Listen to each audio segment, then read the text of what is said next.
Shimcha Hashem levadecho. Oh, yevel yoinalko volo oretz yedu ki amato. Shimcha Hashem levadecho. Oh, yevel yoinalko volo oretz. Ay day day day day, ay day day day day, ay day day day day, ay lay di di bayla, ay day day day day, ay day day day day, ay lay day day day, ay lay di di ba.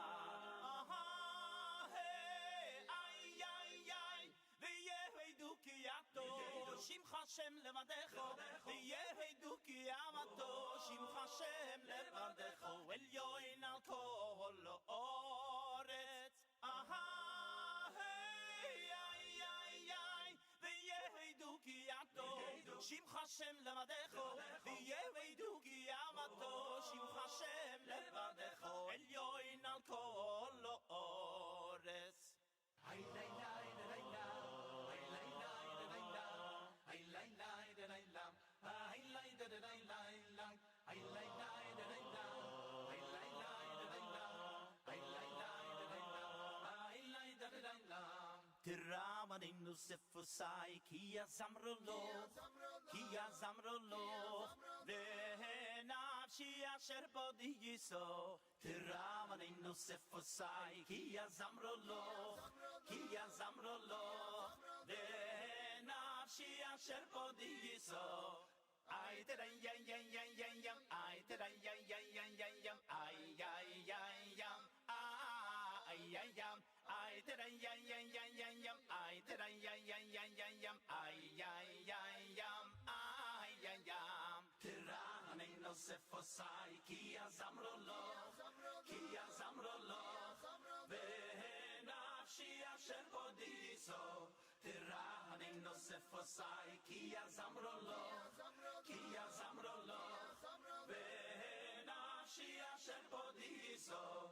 Ay ay ay ay ay yam, ay ay ay ay ay yam, ay ay ay yam, ay ay yam, ay ay ay ay ay yam, ay ay ay ay ay yam, ay ay ay yam, ay ay yam. Ooh, ay ay yam, ooh, ay ay yam. Ooh, ay, ay, yam. Ooh, ay, ay, yam. Ooh. Ahato, okay, lo isefele, oidato, vamim buzecho. Ahato, okay, lo isefele, oidato, vamim buzecho. Go, alto, vizero, ya'amecho, v'nei Yaakov, v'yosef selo. Go, alto, vizero, ya'amecho, v'nei Yaakov, v'yosef selo. Go, alto, vizero, ya'amecho, v'nei Yaakov, v'yosef selo. Go, alto, vizero, ya'amecho, v'nei Yaakov, v'yosef selo. Ahato, okay, lo isefele, oidato, v'amim buzecho. Ahato, okay, lo isefele, oidato, v'amim buzecho. Go, alto, vizero, ya'amecho, v'nei Yaakov, v'yosef selo. Go, alto, vizero, ya'amecho, v'nei Yosef selo. Go alto bizero ya'amecho v'nei Yaakov v'Yosef selo. Go alto bizero ya'amecho v'nei Yaakov v'Yosef selo. Go alto bizero ya'amecho v'nei Yaakov v'Yosef selo. Go alto bizero ya'amecho v'nei Yaakov v'Yosef selo. Go alto bizero ya'amecho v'nei.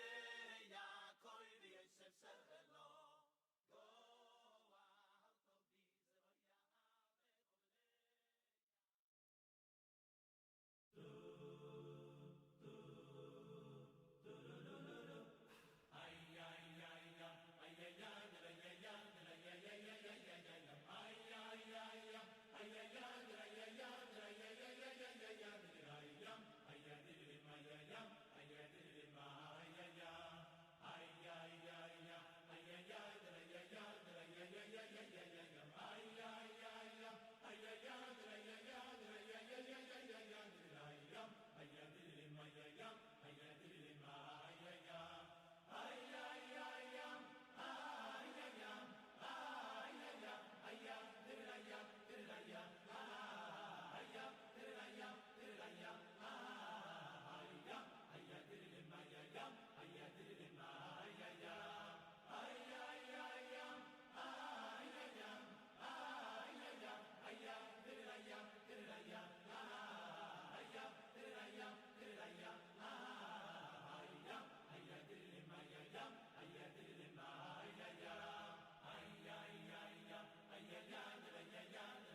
Recording in progress.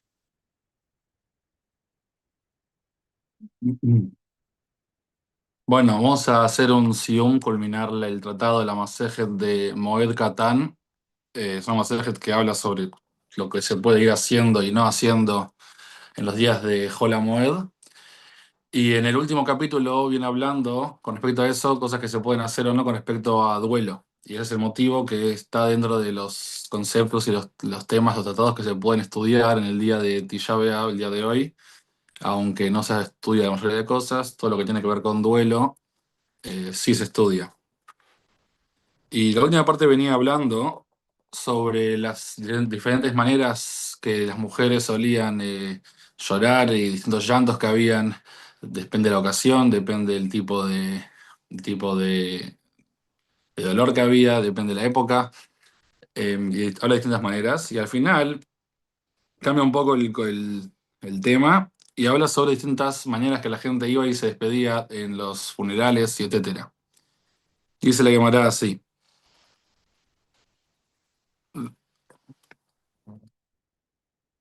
Veamar Rabbi Levi.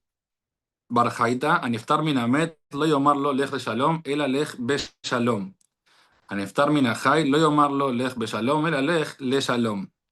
Y dijo que dijo así: cuando alguien se despide de alguien vivo, de un amigo, de un compañero, cualquier persona que está vivo, anda, que no le diga anda en paz, sino que le diga anda hacia la paz.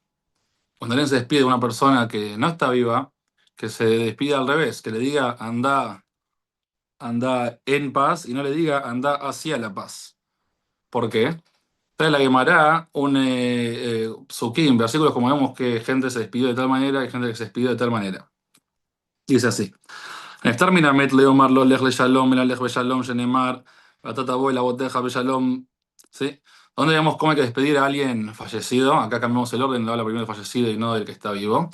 ¿Dónde vemos que hay que despedirlo de andate en paz y no hacia la paz? Vemos que Hashem, cuando Hashem le habló a Abraham Avinu sobre todo su momento que va a fallecer y de la buena manera que va a fallecer y todas las cosas buenas que tuvo en ese momento y después, vemos que le dijo que vas a ir be shalom, vas a ir con paz y no hacia la paz. El que se Aniftar min ajay le omar lo lej be shalom el lej le shalom, sharei David llamarle Absalom lej be shalom alaj benitla y Tro llamarle Moshe lej be shalom alaj beitzliach. Sí, pero cuando hablamos de alguien que despide a una persona viva, vemos que tuvimos dos casos. El caso que David Amel, el rey David, se despidió de su hijo Absalom y le dijo anda en paz, lej be shalom, y el fin de Absalom fue que fue colgado. En cambio, Yitro, el suegro de Moshe, dice la Torá que cuando lo despidió en el desierto le dijo lej le shalom, anda hacia la paz, no en paz. Y desde ahí Moshe tuvo éxito, ¿sí? Tuvo los milagros que tuvo y se convirtió en quien fue. Sigue siendo la Gemara, lo dice el mismo Rabbi Levi que dijo lo anterior. Cuando yotze mi beta knesset le beta midrash, o mi beta midrash le beta knesset, zohem mekabel pnei ashkinah. Quien sea que sale de la casa del Shil, de Beta Knesset, hacia el Beta Midrash a estudiar, o sea que cuando termina la mitzvah de rezar, va directo a la mitzvah de estudiar, y viceversa, cuando termina la mitzvah de estudiar, va directo a la mitzvah de hacer tefilá. Zohum mekabel pnei ashkinah. Tiene el mérito de recibir la Shkinah, la gloria de Hashem. Shenemar, el Jume Jair el Jail, Irael, Elohim, Bet Zion. Se pasó que cuando uno va de Jail en Jail, uno va de fortaleza en fortaleza, uno va ascendiendo, entonces él se le revela la gloria de Hashem en Zion. Amar Rabbi Gia Barashi, Amar Rab. También Jamim en la Emenuja, Afilo el Aram Abash, Neymar y el Jume Jair el Jail, y la Era Elohim, Bet Zion. Sigue siendo la Gemara, esto lo dice otro Amorá, en base al mismo paso que dijimos el anterior, que los Talmidei Jamim, los sabios, los que están dedicados a subir de fortaleza en fortaleza, lo siguen haciendo aún después de estar en el mundo venidero, aún después de fallecer. Por eso es que trae las palabras que ellos nunca tienen descanso, nunca dejan de ascender. Como dice el Pasuk, que aún cuando alguien está ya, un momento que a Hashem se le revela, sigue siendo, y el Jume Hei sigue subiendo de fortaleza en fortaleza. Adran alaj ve'elu megalhin uslika la masejet moed katan. No se terminó el Pérez de Ilum y toda la masejet de moed katan. Lo interesante para recalcar acá es que aunque todas las páginas y lo que veníamos hablando hablaba de lo que es las cosas trágicas como funerales y distintos tipos de duelo, etcétera, el último párrafo, el último renglón en sí, vimos como hubo un cambio de tema y adaptándose a lo que veníamos hablando, habló de algo ya positivo y de algo que tiene que ver con la venida del Mashiach, que con la revelación de Hashem. Lo mismo vemos de una forma todavía más explícita en la última Mishnah, que habla, como dijimos antes, de las distintas formas de llantos y sollozos, etcétera, y termina diciendo que todo esto es solamente hoy en día. Pero cuando venga el Mashiach, dice el Pasuk, Bilama bet la netzach, umajá, Hashem Elohim dimame al kol panim. Cuando venga el Mashiach, ahí Hashem va a borrar la lágrima de todo, de toda cara, de toda persona, y ahí no va a haber más llantos. Bueno, muchas gracias, Sholem, por esta conclusión, un tratado talmúdico. Y justamente en la costumbre de hacer conclusiones del tratado talmúdico los 9 días de Av, días que marcan el duelo nacional del pueblo judío y especialmente en el día de hoy, 9 de Av, día de la destrucción de ambos templos, cuando el duelo está con mayor rigor y fuerza, es justamente como que a través de la conclusión de este tratado talmúdico, concluyamos también con el galut y con el exilio. Todas las cosas del mundo comienzan de la Torá, como nos dicen nuestros sabios, que cuando Hashem creó al mundo, usó planos y de acuerdo a los planos se guió en la construcción y el orden y organización del mundo entero. Entonces, a partir de que las cosas están primero en la Torá, después bajan al mundo.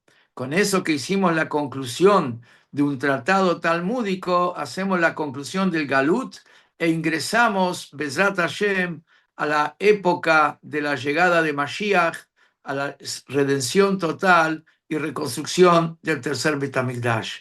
Y justamente porque, como nos enseña el judaísmo, que toda nuestra actitud frente a toda cosa negativa siempre es aumentar luz.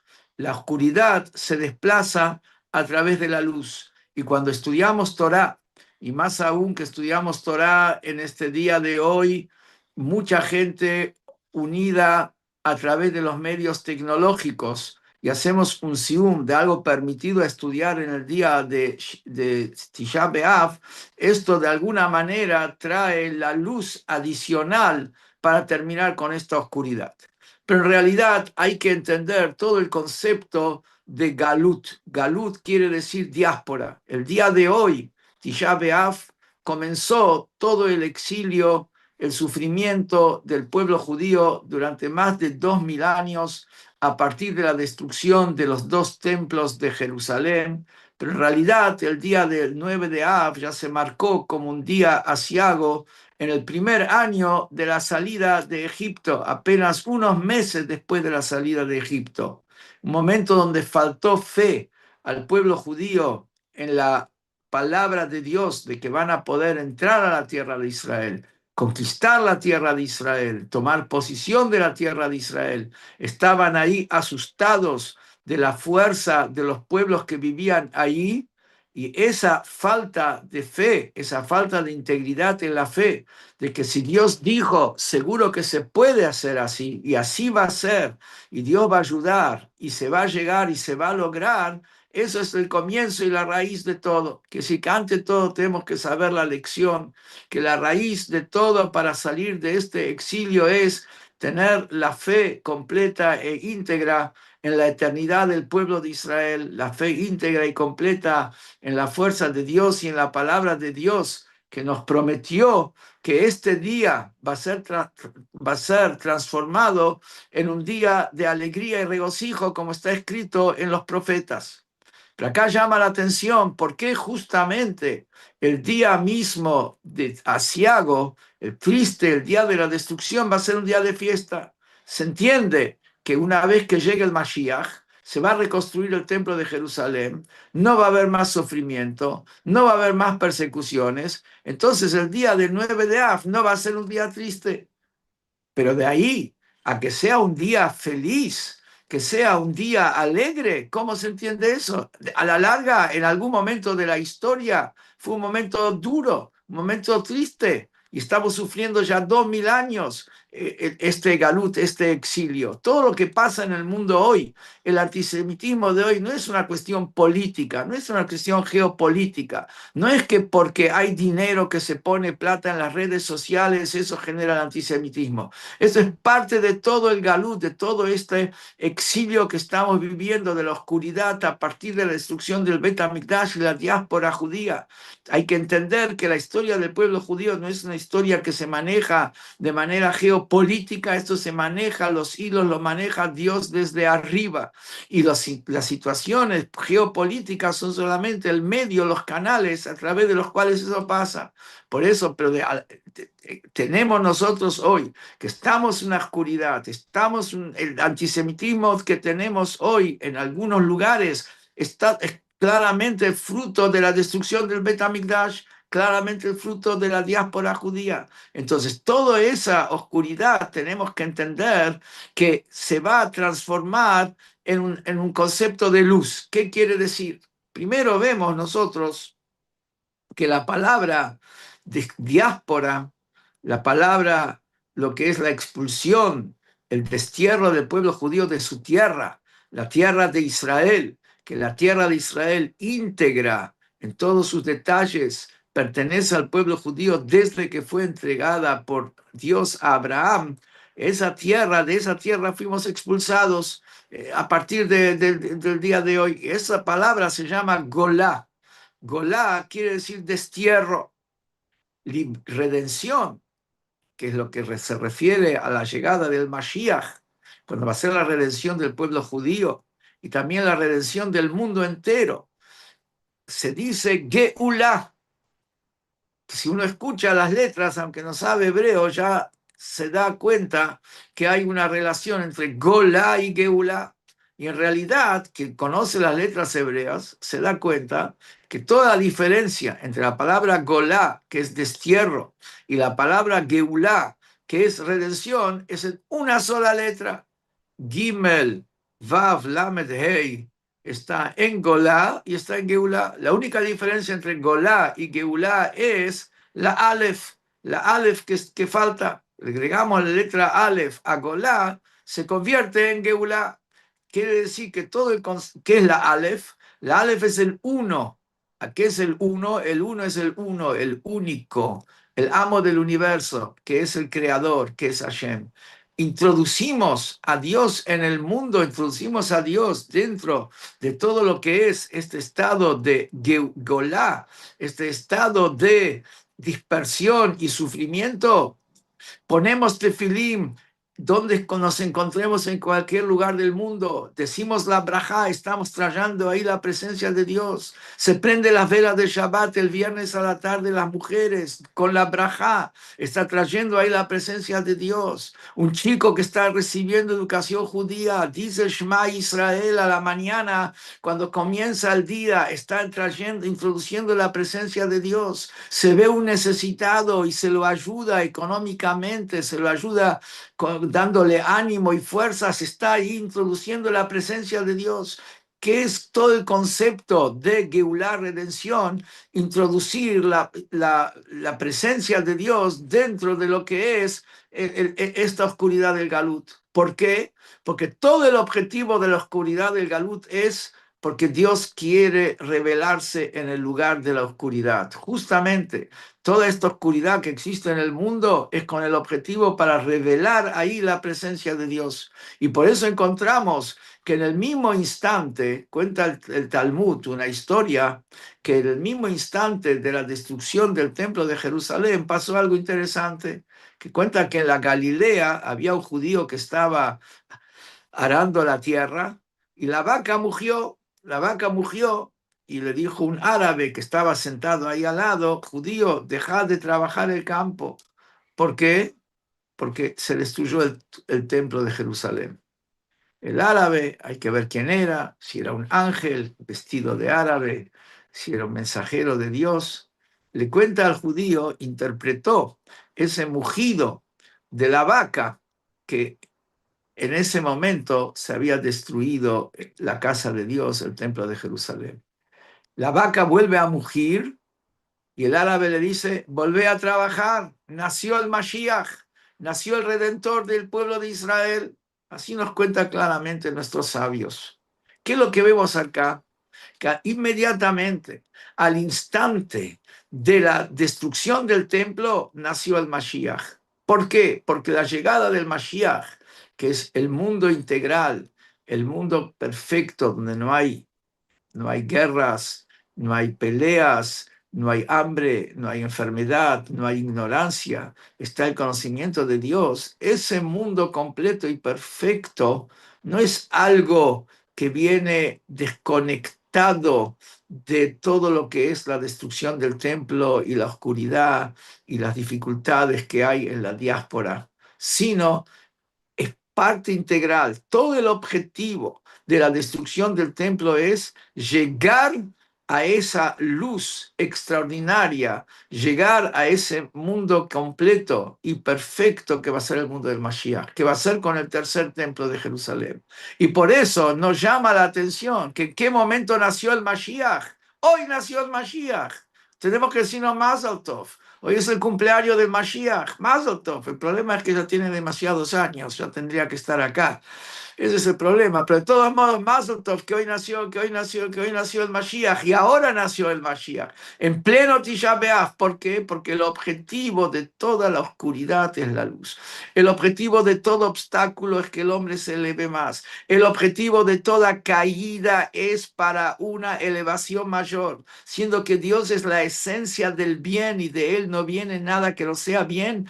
Todo lo negativo esencialmente es positivo. Por eso cuando estamos hoy, en el día de Tishá BeAv, en este día que encapsula 2000 años de sufrimiento judío, que encapsula esta diáspora judía, que encapsula incluso el sufrimiento que tenemos hoy en día, que también incluye al atentado de la AMIA, que fue el día 10 de Av, el día de mañana, no es casualidad, todo eso en el día de hoy tenemos que saber que el objetivo es llegar al tercer templo. Llegar es un camino de oscuridad para llegar a la luz más potente. Es el camino del descenso para llegar a un ascenso mayor. Es tomar carrera para atrás para poder saltar mucho más alto. Es como saltamos muy alto con el tercer Beit HaMikdash, la carrera que tomamos para atrás también es bastante, pero hoy después de 2000 años de exilio ya estamos listos para recibir al Mashiach, estamos listos y preparados y está en manos de cada uno de nosotros, aumentando una mitzvah más hoy especialmente, colocando ahora los tefilín, poniendo ahora más tzedakah, estudiando algo de Torah que estudiamos ahora, cosas que son permitidas de estudiar el día de Tishá BeAv, y a través de tomar buenas decisiones, de prender las velas de Shabbat mañana, dar educación de Torah a nuestros hijos, introducir kashrut en nuestra casa, con eso traemos la Aleph de Geulah, dentro de Golá transformamos el mundo y el Mashiach que nació hoy se revela y nos saca de este galut con alegría y con todo lo bueno y con todo lo íntegro y con un mundo lleno de paz, un mundo lleno de bendición, un mundo lleno de todo lo bueno y nos reunimos todo el Am Israel en Eretz Israel con el Beit HaMikdash ya reconstruido y ya tenemos Bezrat Hashem, los Korbanot en el monte del templo con alegría, Mashiach ya.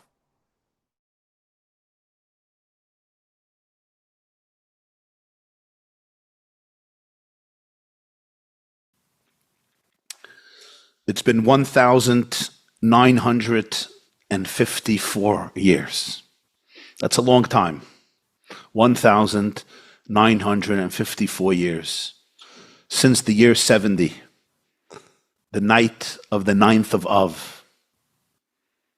That period, that moment, that day, when God's home on earth, our Beit HaMikdash, our holy temple, was consumed first by the flames of Babylonia, and then a few hundred years later, on the very same day, by the flames of Rome. And here we stand 1,954 years later, telling the story but also sadly experiencing the story. How many homes of God went up in flames this year? How many temples, holy temples, were destroyed? Every soul, we are told, every body, every human soul, every human body is a Bet HaMikdash, is a dwelling home for the divine, is a place of meeting between heaven and earth. The soul and the body itself is the great miracle of fusion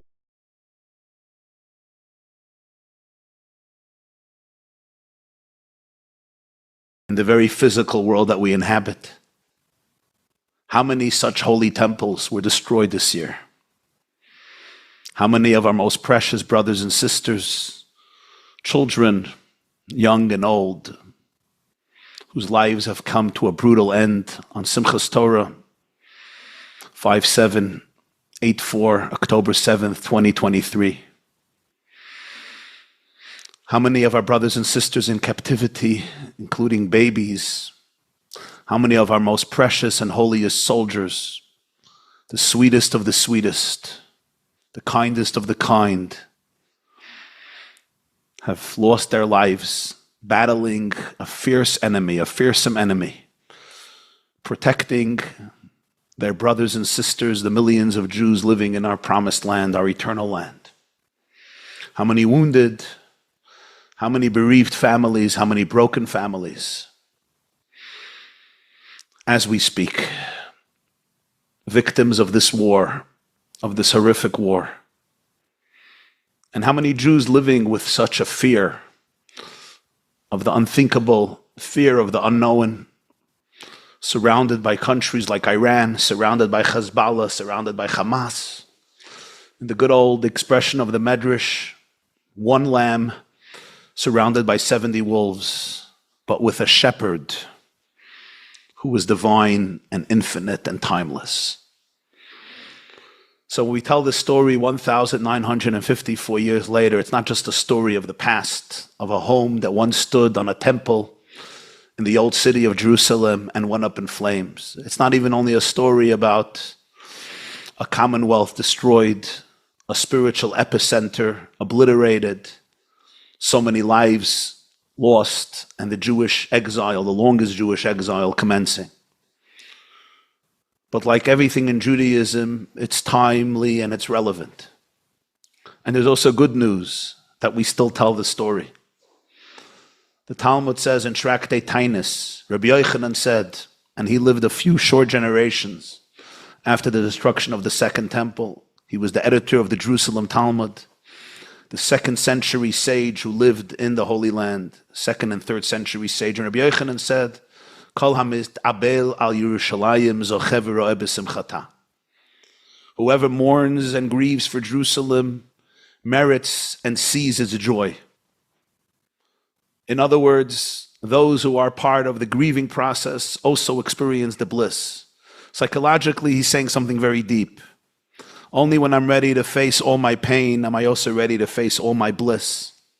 Only when we can really grieve for the most innocent and most pure and holy things in us that seem destroyed, can we then discover their true nature and the fact that they're indestructible. It took me many years to internalize this truth. Only when I'm ready to face the adversity, only when I'm ready to face all the pain and grieve for it, Kol hamis'abel al Yerushalayim, and we all have our own inner Jerusalem. Our own inner Jerusalem is the place where you meet God in your deepest place. Everyone is a Bet HaMikdash. Everybody is a holy temple. When God introduces the idea of a holy temple in the book of Exodus and Parshat Truma, he says, "Va'asu li mikdash v'shachanti b'tocham." I will create for me a sanctuary, and I will dwell among them. It should have said, I will dwell in it, not among them. And the commentators say, among them. The sanctuary is the physical home, but it's in the heart of every individual where God wants to dwell. And when I'm ready to grieve for my own Jerusalem, from that inner space where you meet God, that interlacing link between heaven and earth, where ultimately all of our pain comes from. Our deepest pain is the pain of that innocence inside of us that may have been abused, that may have been eclipsed, that may have not been given the attention, the love, the confidence that it needed to be able to live in a very dark world.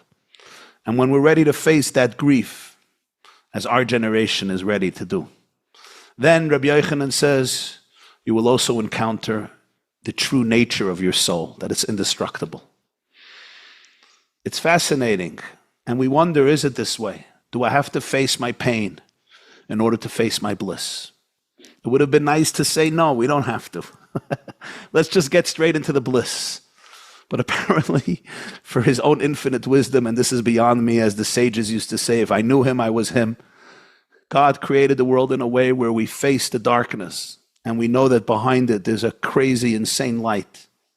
And it's only when I'm ready to face that, in all of its grief, do I also then touch what am I really in pain about? I'm pain because of the sweetness, because of the holiness, because of the purity. And then I realize I'm in pain because of how indestructible it is. How can darkness eclipse something that is so light? How can evil eclipse something that is so good? How can unholiness have power over something so sacred, so holy, so pure? And that's painful. But then I also realize it doesn't. It doesn't really have power over it. It's indestructible. And the Chassam Sofer, one of the greatest Jewish sages in the last generations, the rabbi of Preshburg today, Bratislava, Rabbi Moshe Sofer, he says the grammar in the Talmud seems off. Rabbi Yochanan says, whoever mourns for Jerusalem merits and sees its joy. He should say it in the future tense. Whoever mourns for Jerusalem will merit and see the joy. Not merits and sees the joy now. And he says, no, you're missing the point. Whoever grieves for Jerusalem today already merits and sees its joy. The very grief is a symptom of connection. We're in pain because we're in love. If there's no love, there's no pain. I'm in pain because I lost something, because there's something, or at least I think I lost something. There's something so precious.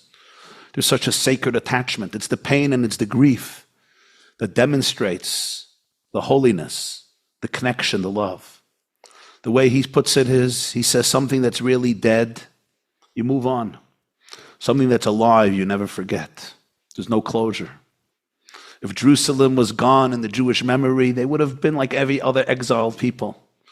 But they're grieving for it, they're remembering it meant that even during the grief, they knew that they're still holding on to something very, very real. And it's true about all of our lives. We go through ups and downs, we go through vicissitudes. Who of us does not face real pain, real vulnerability? Some of us maybe in a more dramatic way than others because of our life stories, because of our circumstances. But life is a school of suffering. Every person in their own way. And it's the fearlessness of facing the grief of it that actually allows me to also face all the love. And that's why the Jewish calendar, the sages, did not suppress Tisha B'Av. They didn't just put it into the closet. They didn't just say, let's move on, life moves on. They did not do that. They created a period every year called 3 weeks. They created a period called 9 days within the 3 weeks. And then within the 9 days, that moment called Tisha B'Av. And it was almost a day where the Jewish people paid tribute to the pain in the world, to the darkness that we each have to face, to the adversity we each had to face growing up, whatever that meant or means for you. Physically, psychologically, emotionally, socially, spiritually, and sometimes in ways that maybe you're not even ready to acknowledge. Because one of the greatest defenders and one of the greatest defense mechanisms is suppression, repression. It could even be unconscious, denial, creating substitutes to cope with. I become aggressive. I become confrontational. I emotionally disassociate. I become a people's pleaser.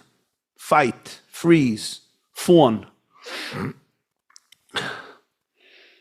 flight, whatever my response is psychologically, I'm not ready to face the pain of the child. So individually and collectively, our sages and our prophets said, no, take the time. Take the night of Tisha B'Av. Take the day of Tisha B'Av. And weep. Cry. Feel it. Face it. And remember that the eye that can feel all that pain is indestructible. The eye that can be the observer, the witness to all that destruction, transcends it. In a paradoxical way, the very fact that we can cry is already such a powerful symbol of joy, because it means that we know that there is something to cry for. We didn't lose our innocence. It also knows that there is something that's not destroyed that can cry for that innocence. Because as the prophet Malachi said, and he was the last prophet of Israel, he says, God says, I have not changed, and you, the children of Jacob, have not perished. As long as nobody can kill God, nobody can kill the Jewish people. That's the good news. We are Hashem's witnesses in the world. That is the secret of all anti-Semitism. The secret of anti-Semitism is beyond what any logical person can explain logically. 4,000 years of such hatred. For what? For when? What have we done? Every society we came to, disproportionately, we tried to help, to be charitable, to be giving. Of course, not all Jews are perfect. Of course, we have our share of crooks. But when you look at the venomous anti-Semitism coming out from the world today, and you wonder, who are they talking about? Which nation are they talking about? They're accusing us of things that we don't even dream in our worst nightmares, even in our bad days where we really want to be narcissistic and selfish and aggressive and hedonistic. We don't dream of such heinous crimes. The crimes in which they accuse Israel and the Jewish people are just a projection of what they're thinking about, of what they would love to do to us. It just shows what evil lurks in people's hearts. So Jews always respond in two different ways. Self-hating Jews who don't know who they are respond with more self-hate, with more self-blame, with more self-denigration. And they become even more deviant in their own eyes. They become more self-loathing, self-hating. They suppress themselves even more. They crunch into a smaller circle yet. They become crunched up like a little worm as they squirrel away from life, facing their own mediocrity and just trying to please the world through psychological maneuvers that are so toxic and unhealthy. But anybody who has a relationship with their soul knows, on the contrary, this is a time where you have to dig much deeper into your neshama, into your purity, into your goodness, into your holiness. This is what the world is craving for. This is what redemption is looking for, is searching for. Such moments of darkness create the deepest resilience in the Jewish people, not because they understand the darkness, but because they understand what is at stake. What is at stake is that the goodness is being besieged by such profound forces of darkness, and it only tells you how good and holy and innocent and pure and sacred you are, how much you need to believe in it, how much you have to live it, how much you have to embrace it. The temple can't be destroyed in its spiritual sense. A physical building can be destroyed, but the inner core, the inner resilience can never be destroyed. The inner spiritual essence could never, ever be obliterated. So in the very grieving of Jerusalem, there's also a tremendous power, the power of community, the power of faith, the power of resilience, and the power that the fact that we could be here almost 2,000 years later, to tell the tale, to say that Am Yisrael Chai, not just collectively, that of course, but also individually. To be able to say that after all these years of so much darkness and so much destruction, there were times the Jewish people thought everything is over. It certainly came close to it. And one of the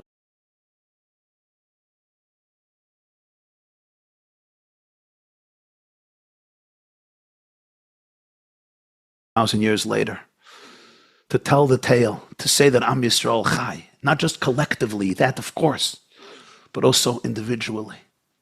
To be able to say that after all these years of so much darkness and so much destruction, there were times the Jewish people thought everything is over. It certainly came close to it. And one of those moments were when the temple went up in flames once and then twice. And yet here we are almost 2,000 years later. We share the story. We cry for the story. And we're here together. And we cry for the story that happened today and happened yesterday and happened 2 days ago and happened 3 days ago.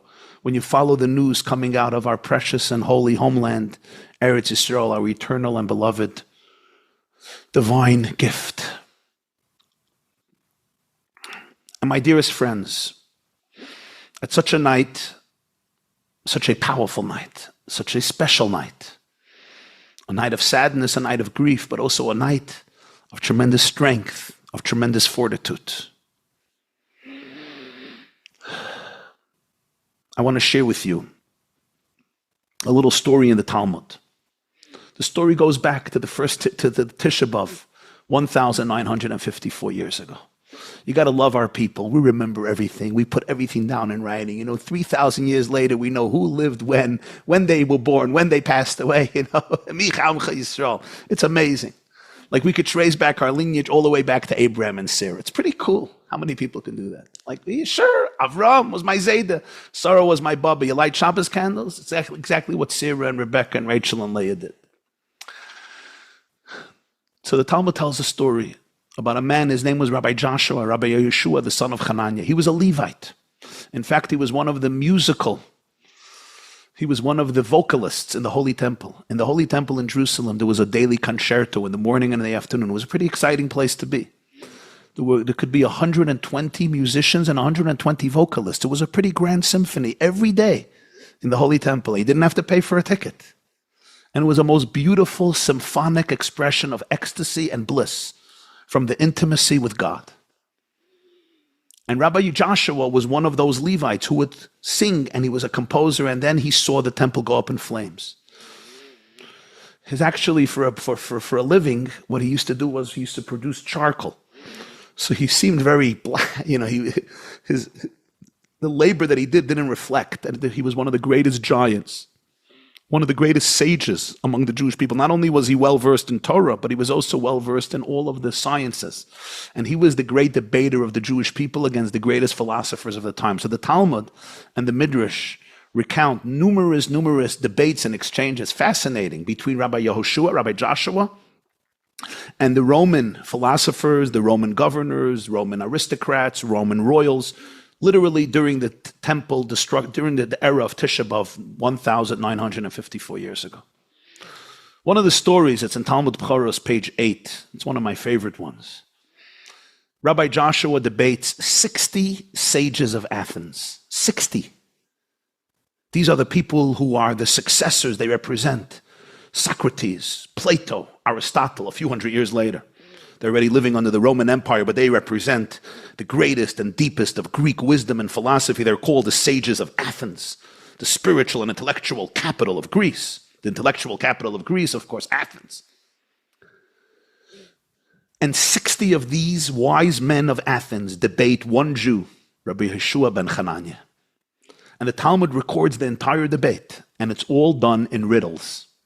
So you have to really decipher it, because at the surface, it seems like childlike talk. And in each debate, they try to vanquish him and defeat him. And he comes back and emerges triumphant.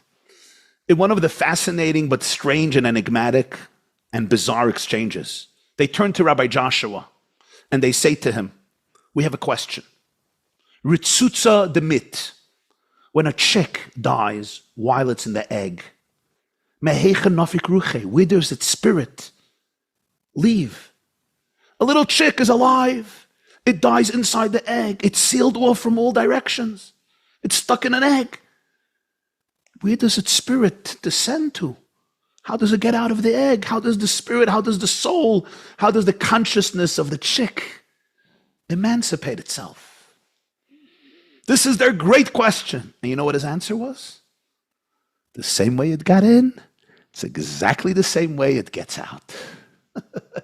He won the debate. That's it. What is going on there? What are these two children playing around with these funny, cute riddles? Oh, big question. How does the spirit of the chick get out of the egg? Oh, I have an answer. The same way it got in.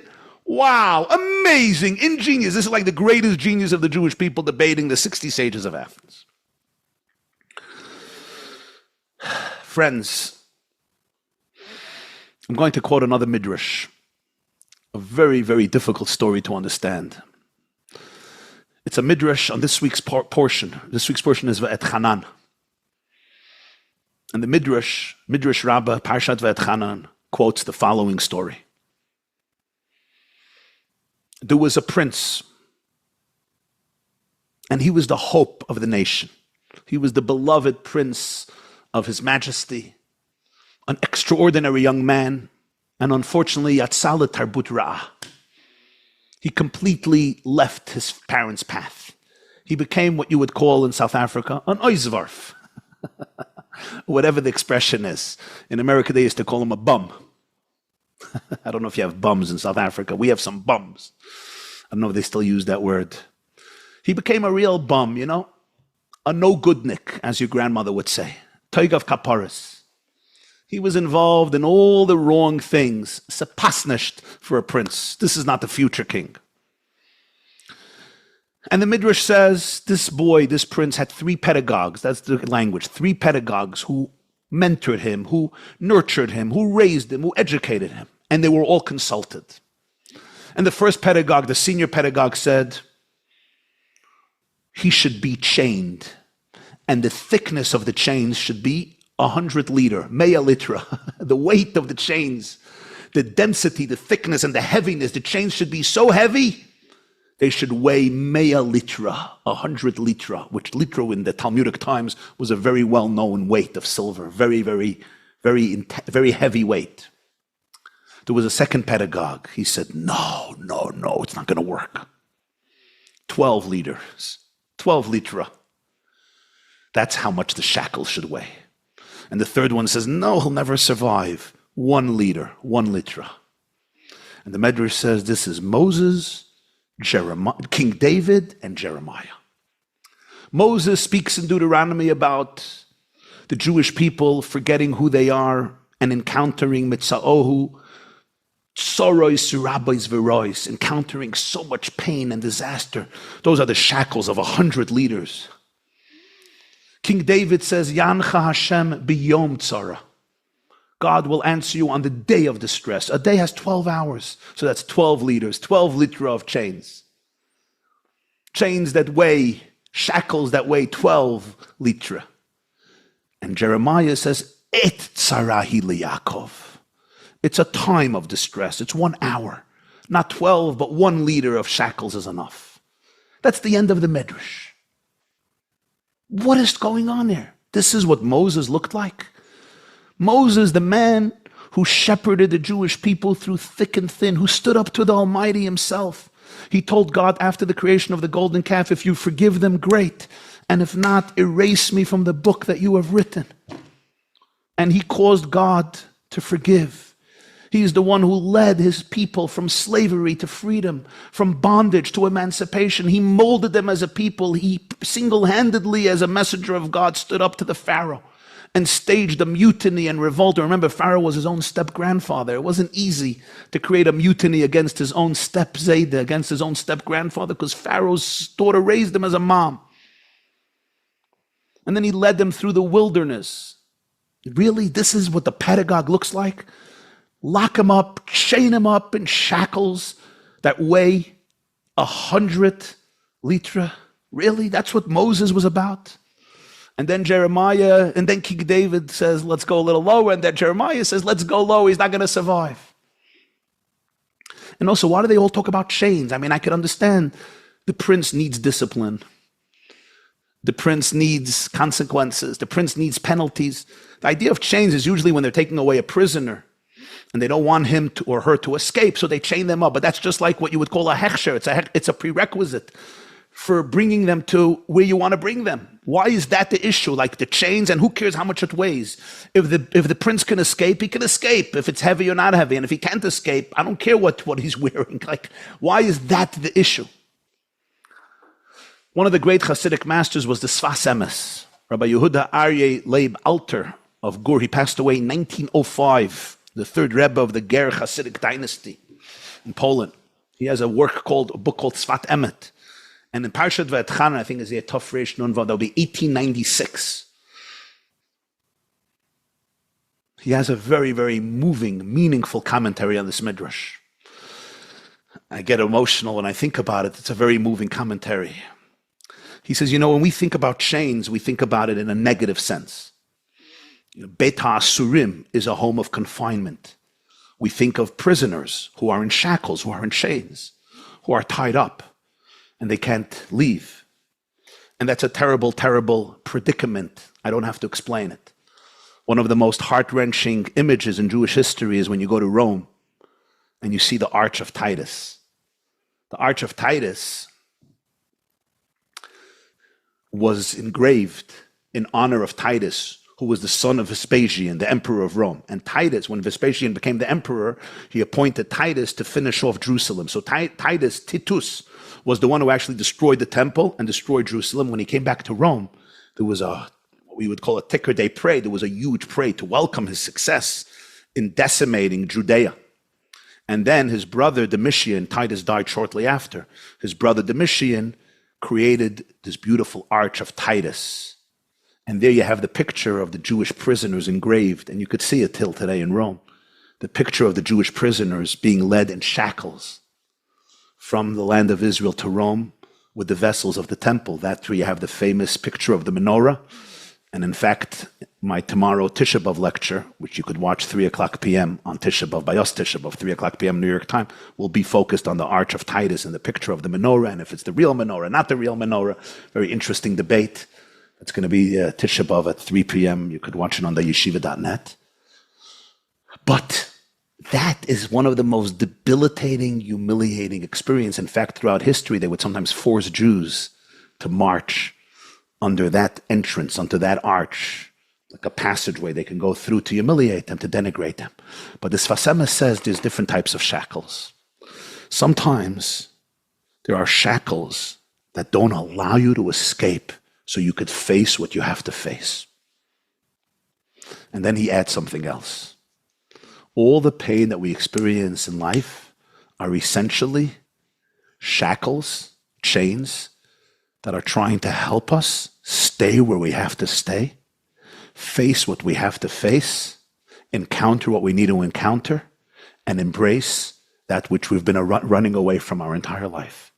And I go back now to the beginning. When I run from my pain, I run from my bliss. When I run from my soul, I'm also running from my joy. So I have to be chained. Life is teaching me to be present. Don't run away. Don't go to your defenders. Don't go to your cover-ups. We know there's ways to escape.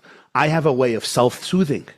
This person has alcohol. This person has binging. This person gets into a crush. This person has their addictions, their phone, whatever it is. We all have our ways to run away. And God gives us shackles. And he says, no, stay here. Can you face yourself? Can you see who you really are? Can you see the power of your soul? This is what all real spiritual work looks like. All spiritual real work looks like standing and facing the full, raw, naked truth of me. There's a lot of pain there. There's a lot of pain there. How many blockages did I have to develop? How many defenders did I have to create? How much disassociation did I have to do? How many crazy habits, destructive patterns, how much guilt and shame and lies and deception and crookedness and ridiculousness and pettiness that I have to create in my brain simply to be able to survive because I never was ready to know who I was. And it's ultimately comes down, this is what Galus says, this is what exile is. So this Sfas Emes says, this is what the Medrash is talking about. The prince who loses his path simply doesn't realize who he is. We don't realize who we are. We don't realize that we are the divine light in this world. I don't know who I am. You don't know who I am. So I create all these substitutes identities. So now I need an ego.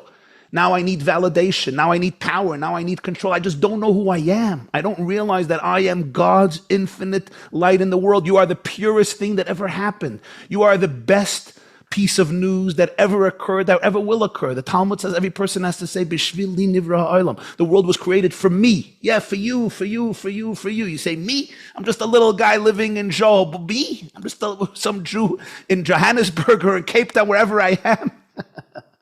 My son actually is now in Durban, so welcome Durban as well. So the question is me. The world was created for me. What am I, a narcissist with narcissistic personality disorder? The world was created for me. But yeah, there's something at stake in your life that is incredible. The whole world needs you. Nobody before you can do your work. Nobody after you can do your work. The light that you bring into this world is indispensable to the cosmic symphony. You are an indispensable note in the divine symphony of history. For me, the world was created. For you, the world was created. That's real. That's not a joke. That's what Judaism believes with every fiber of its being. But we become exiled from ourselves. We become alienated from ourselves. This sounds like strange talk, like almost religious, spiritual talk. Like, what are you on? What craziness are you on? Come down. Just make your money, do your thing, and move on. Stop complaining. But this is the light of the soul that cries out.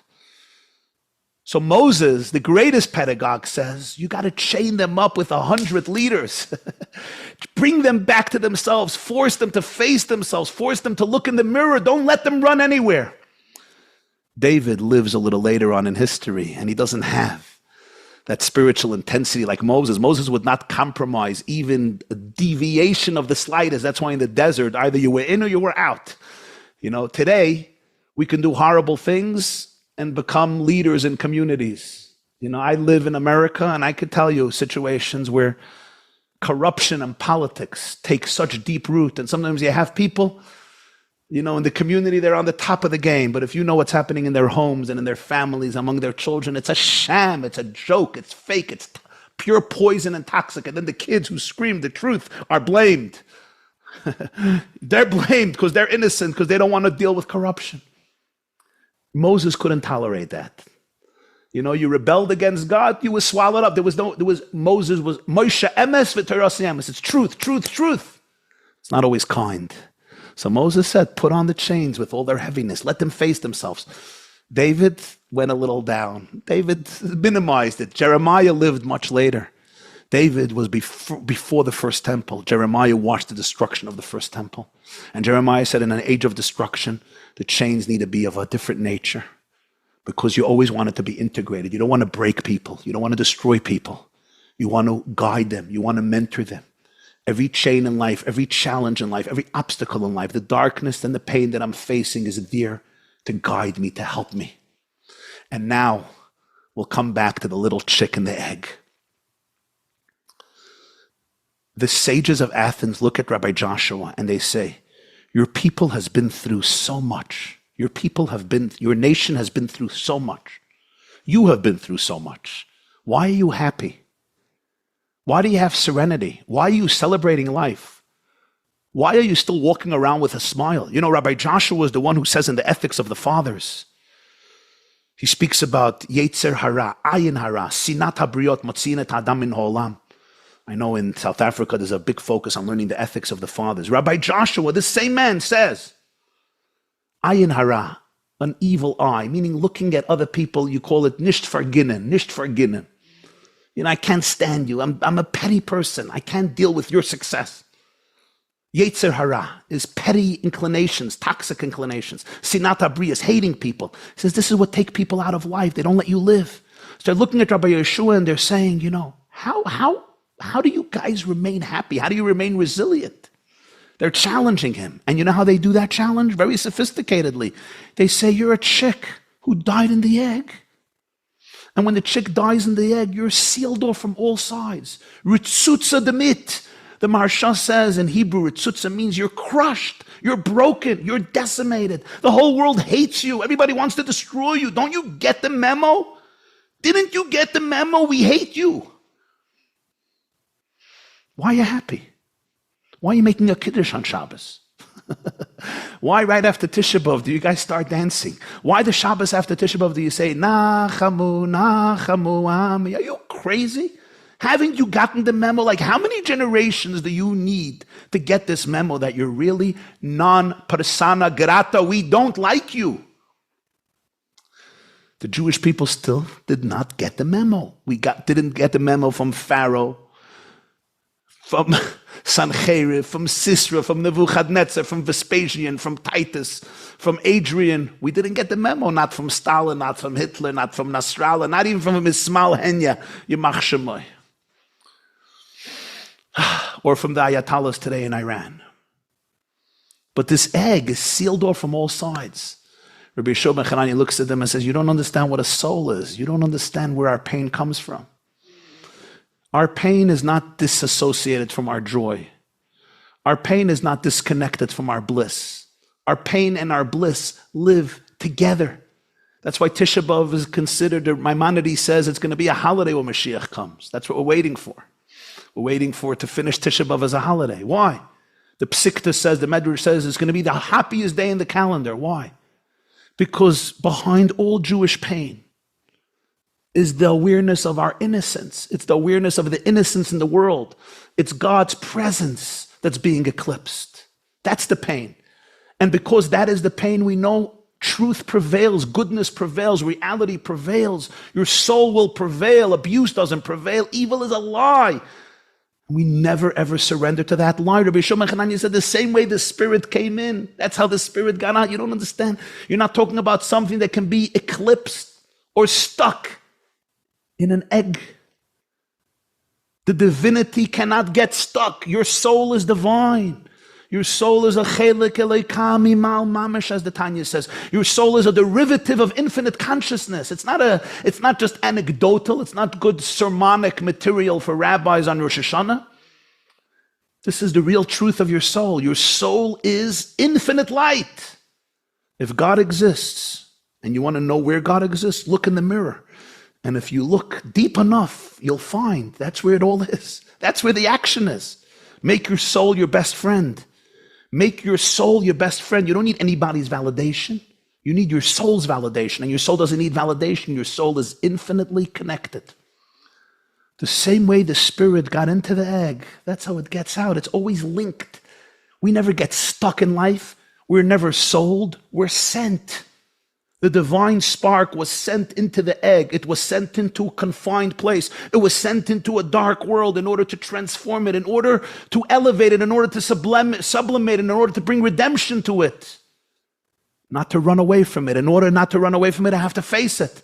But I don't face it with fear. I don't face it with a sense of despair and mediocrity. I don't face it with a sense of gloom and hopelessness. I face it. I feel the pain. I cry for the pain. I sob for the senselessness, for the stupidity, for the lies, for the deception, for hatred, for evil that still reigns in God's beautiful world. And yet I know exactly, that's exactly why I'm here. I was sent into this egg, not to believe that I'm stuck, but to teach everybody that nobody is stuck. And the worst thing that happens is when Jews start doubting their own mission. We don't realize our power. Think about it psychologically. Worse than abuse is when you internalize the abuse. If somebody is abusing me, somebody is hurting me, and I know that they are the perpetrator, and I am innocent, at least there's a story I can tell. That's why those who know about trauma know that if you had somebody to share the story with right in the beginning, and that person believed you, the effects are so much different. Because you didn't internalize the shame, the guilt, the blame. It's also true collectively. When we as a people don't understand who we are. When Israel doesn't understand who it is. When instead of looking at the world and saying, you don't get this. This is not a joke. The land of Israel is not a joke. God created the world. God is serious. Abraham and Isaac and Jacob weren't jokers. Moses wasn't a jester. Joshua wasn't a comedian. King David and Solomon, Jeremiah and Isaiah weren't comedians who were trying to entertain people. This is as true as DNA. This is as true as electrons. This is as true as every molecule and every atom. That is a piece of land which is the spiritual center of the world, the link between heaven and earth that God has given to a people to hold, to safeguard, to represent that light. It's not even ours to give away, to negotiate. It's not good for you. The Arabs never got the memo that they lost a war. Because we're insecure. We are insecure with ourselves. The greatest tragedy of modern Jewish history, my friends, is not powerlessness, it's power. To quote Professor Ruth Weiss from Yiddish professor in Harvard University, she said, what happens when a Jew makes a fist? What happens when a Jew makes a fist? You know what the next step is? Ashamnu, bagadnu, gazalnu, al chet, al chet, al chet. Oh, I'm sorry, I'm going to confess for the rest of my life. For so many years, we experience the pain of powerlessness. Our generation, before Mashiach comes, God has given us the gift of prosperity, of blessing, of empowerment. Almost half of the Jewish people are living now in our homeland. That's incredible. You know that since the day that the 10 tribes were exiled during the first temple, since the days a little after King Solomon, you haven't had 50% of the Jewish people living in the land of Israel.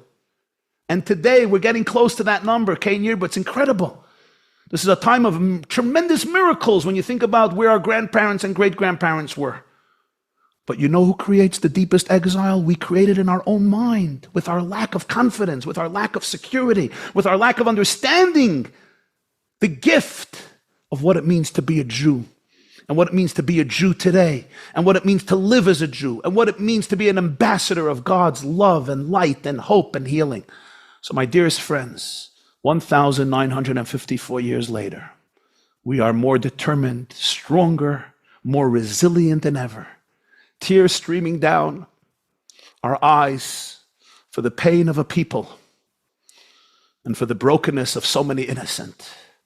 But remembering how much love and commitment and faith and warmth is behind each one of those tears.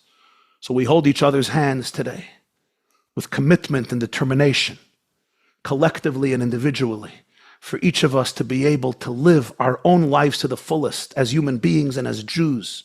On a practical level, it means that every one of us becomes not just a fan of the Jewish people. You're all fans of the Jewish people. You're all fans of Israel.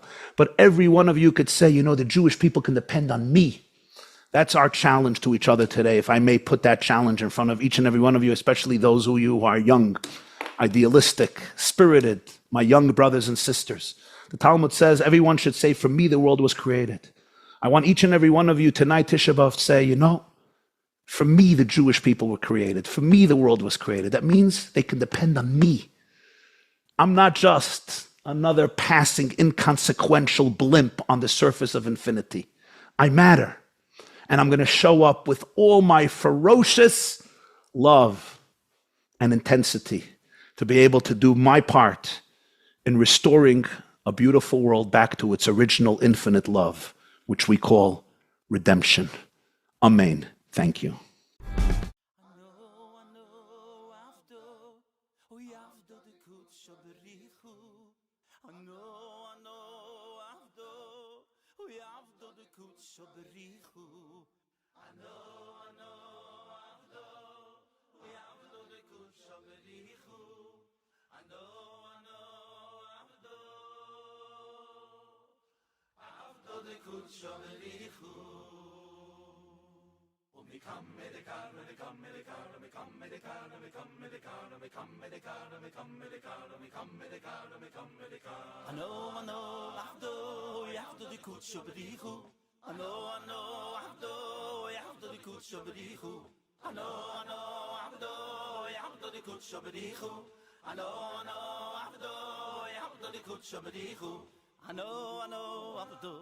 Avdo de kutsho berichu, de sagit no kamme, umi kamme de karri daise. Ano avdo, avdo de kutsho berichu, de sagit no kamme, umi kamme de karri daise. Umi kamme de karri daise bicholi do behidon. Umi kamme de karri daise bicholi do behidon. Umi kamme de karri daise bicholi do behidon. Umi kamme de karri daise bicholi do behidon.